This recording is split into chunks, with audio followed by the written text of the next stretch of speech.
দিন কাটানোর জন্য সবসময় দূরে যেতে হয় না। ঢাকার কাছে মেঘনা নদীর পাশে আজকের দিনটা সত্যি অন্যরকম ছিল। চলুন শুরু থেকে শুরু করা যাক। আজ পরিবারের সাথে এসেছিলাম মেঘনা নদীর পাশে একটি দাওয়াতে, কিন্তু দিনের সবচেয়ে সুন্দর অংশটি ছিল এর পরের গল্পটা। খাওয়া দাওয়া, সবার সাথে আড্ডা, সবকিছু মিলিয়ে অনেক সুন্দর একটা পরিবেশ ছিল। চারপাশে নদীর বাতাস আর একদম গ্রামের মতো শান্ত একটা অনুভূতি। খাওয়া দাওয়া আর সবার সাথে একটু সময় কাটানোর পর হঠাৎ প্ল্যান হলো নদীর মাঝে নৌকায় ঘুরতে যাওয়ার। তারপর আমরা নৌকায় উঠে বের হয়ে পড়লাম মেঘনার বুকে। চারপাশে শুধু পানি, ঠান্ডা বাতাস আর দূরে ছোট ছোট মাছ ধরার নৌকা।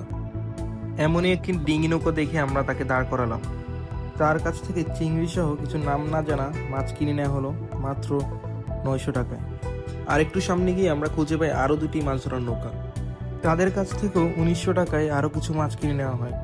মাছগুলো তারা কিছুক্ষণ আগেই নদী থেকে ধরেছে। এরপর আমরা আবারও চলতে শুরু করি। হঠাৎ আমাদের নজরে আসে কিছু বড় বড় জাহাজ।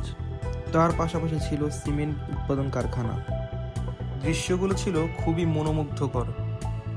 এরপর আমরা আরও একটি ডিঙি নৌকা দাঁড় করাই এবং তার কাছ থেকে কিছু চিংড়ি মাছ কিনে নিই।